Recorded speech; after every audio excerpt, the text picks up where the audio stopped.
everyone! What bizarre and weird things have happened in your school? Today's story is related to a school. Let's go back to July 27, 2013. A user with the nickname Hongpian shared a post on a forum. It tells about a creepy experience during college in the most haunted girls' dormitory building recognized by the whole school. Even now, thinking back still sends chills down my spine. In 2013, the user posted a thread titled, "I've graduated for a year, but my college dorm is so terrifying I dare not recall it." It sparked a heated discussion among netizens. Many alumni commented and shared the story. The user said she studied at an art school in Chengdu. Her dorm was a standard four-person room. As you entered, there were wooden cabinets on both sides. They were as tall as the beds, with 2 layers. Each person had one cabinet, about 5 centimeters away from the wall. The beds were upper bunks with no lower bunks. Below were computer desks and wardrobes. Inside the room were a small balcony and a bathroom. The user was from Jiangxi province. 2 other roommates were local Chengdu girls, and one was from Inner Mongolia. The 2 local girls went home every weekend. The girl from Inner Mongolia had a boyfriend, so every weekend, everyone went home or stayed with their partners, leaving the user alone in the dorm. When she first entered college, she was close to a senior who was a senior. The senior set up a stall in the school's small square, selling small items every day. The user would accompany her at night. One night,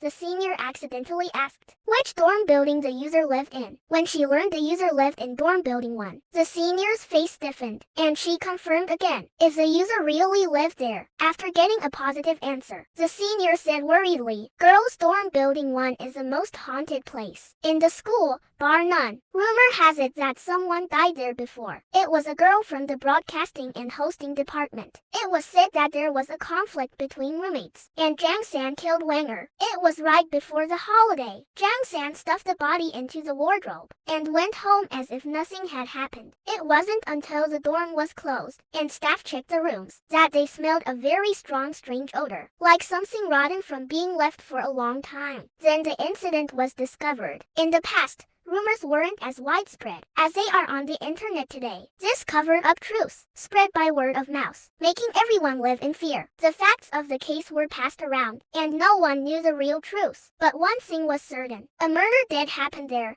and someone died. Besides that, the senior told the user 2 more weird incidents, both experienced by the senior's friends. Coincidentally, all of them happened in this dorm building 1. The first weird incident. The senior had a classmate friend who also lived in building 1 on the 1st floor, the exact floor where the murder happened. It was also a 4-person dorm. One night, after the 4 girls fell asleep, they all had a weird dream. The next morning, they shared their creepy dreams from the night before. Surprisingly, they found all 4 dreamed of the same scene. They all dreamed a girl squatting in the corner of their bathroom, crying. They looked at each other in shock. Was it just a coincidence? They were all scared and dared not go back to sleep that night. The second weird incident. It involved a new student of the same grade as the user, whom the senior was in charge of welcoming. One afternoon, 3 girls went to take a bath at an outside bathhouse, and 1 girl stayed in the dorm. So the 3 didn't take their keys. Creepily,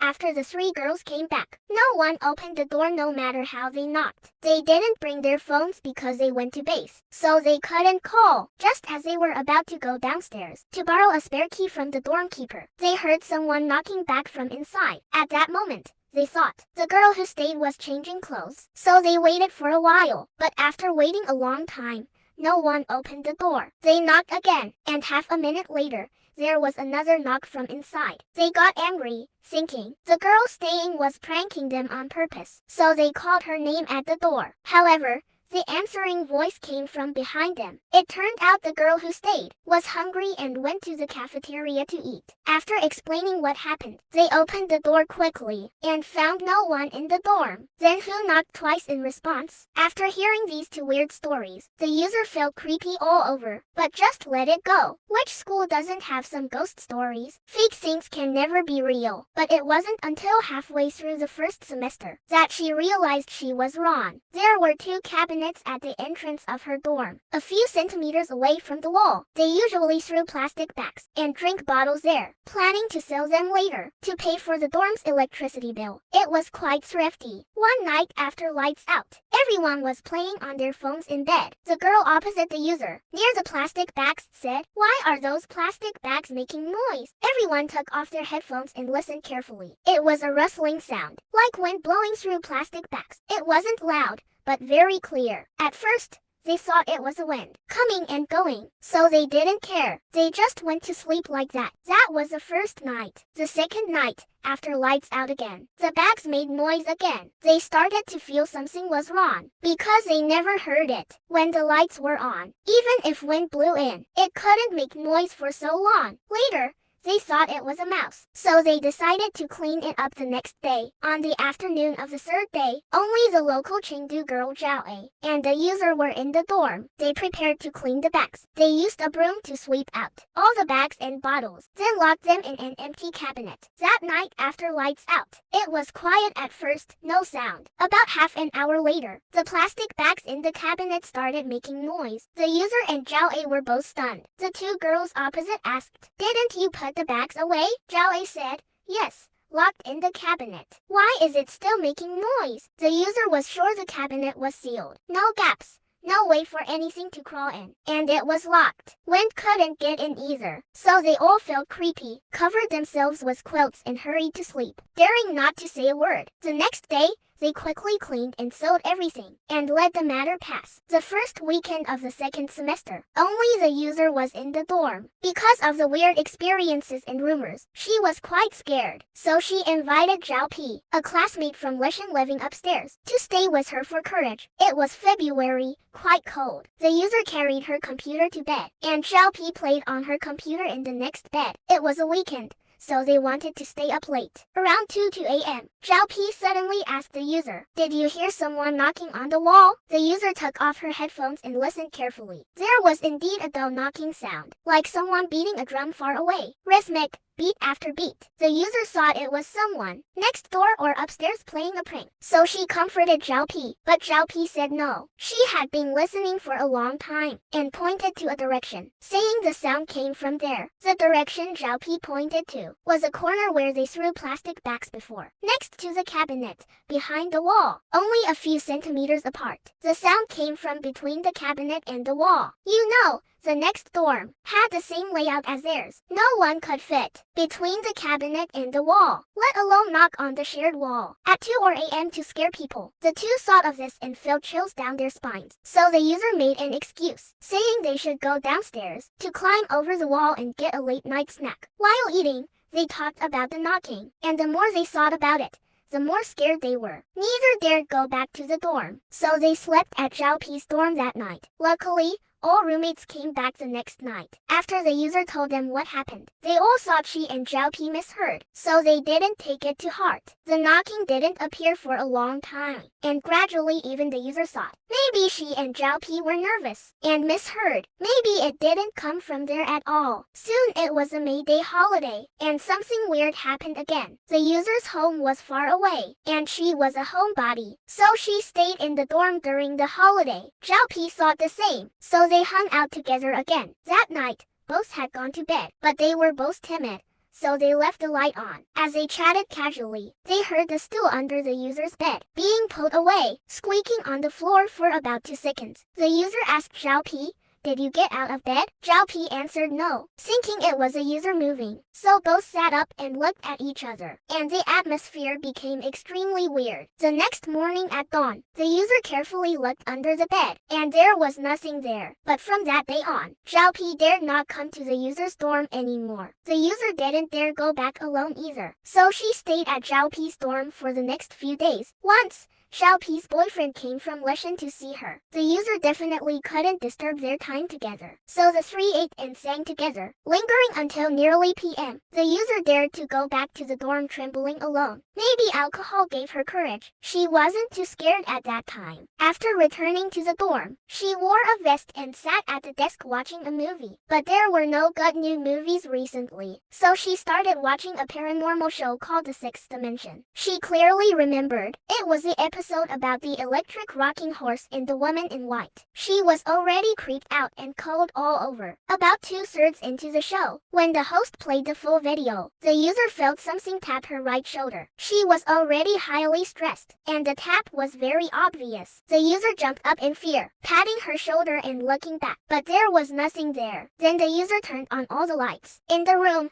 balcony, and bathroom, and sat watching the show. She watched until about a.m., so sleepy she couldn't keep her eyes open, planning to go to the toilet before sleeping. But when she pushed open the bathroom door, the bathroom light was off. She tested the switch repeatedly, and the light wasn't broken. But she clearly remembered turning on all the lights in the room before, and she was alone in the dorm, and hadn't been to the bathroom. So who turned off the bathroom light? She couldn't tell how she got through that night, only remembering talking to an online friend on the phone for a long time, then falling asleep in a daze. Nothing weird happened for the rest of the semester. When she came back from holiday, she told her friends about these weird things, and they all advised her to change dorms. But she had too many things, dozens of kilograms of luggage, and changing dorms was too troublesome, so she decided to put up with it. Later, a friend gave her a string of prayer beads, saying even if it didn't work, it was a nice decoration. The user wore it. The start of her sophomore year was peaceful. Nothing happened. The first incident happened on Halloween. That night, her school was quite close to Chengdu Happy Valley, and vans often took students there, taking about 20 minutes. Chengdu Happy Valley holds Halloween night events every year, with haunted houses and parades, very lively. At that time, the user went there with friends, playing until about p.m. before returning to school. They ate something outside, and arrived at the dorm around a.m. The Inner Mongolia roommate was in the dorm, playing on the computer. The user went in, took a shower, then watched a variety show, while chatting with the Inner Mongolia roommate behind her. The user asked, "How are you and your boyfriend lately?" Then a voice behind her said, "Not good." The user was confused and said, "What's wrong? I saw him pick you up from school a few days ago." Then she heard the roommate say, "We're fine." The user said, "But you just said not good." She said, "I didn't say that. I was watching a video and didn't hear you." The user said, "No, I definitely heard someone say not good." But when she thought carefully about the voice, she realized something was wrong. Her roommate was from Eastern Inner Mongolia, with a typical bold, strong northeastern accent, but the voice just now spoke Sichuan dialect. The user could bear these weird phenomena, but the next incident really scared her deep down. It was the final exam of the first semester of her junior year. After the exam, she packed her things, ready to go home the next day. The two local roommates had been picked up by their families. The Inner Mongolia girl also went out, leaving the user alone. She was too lazy to take out her computer, so she watched TV, planning to sleep early. She watched until about a.m., got out of bed to use the toilet, then prepared to sleep. She turned off the TV before getting out of bed, planning to turn off the lights and leave on a small desk lamp. But when she came out of the toilet, she found the TV was still on. She thought she remembered wrong, so she climbed into bed and turned off the TV. At the moment the screen turned off, besides her reflection, she saw a human head next to it on the dark screen. She was sure she wasn't seeing things, because the bed and TV were very high, at least 2 meters. Nothing that tall could reflect on the TV. It was round,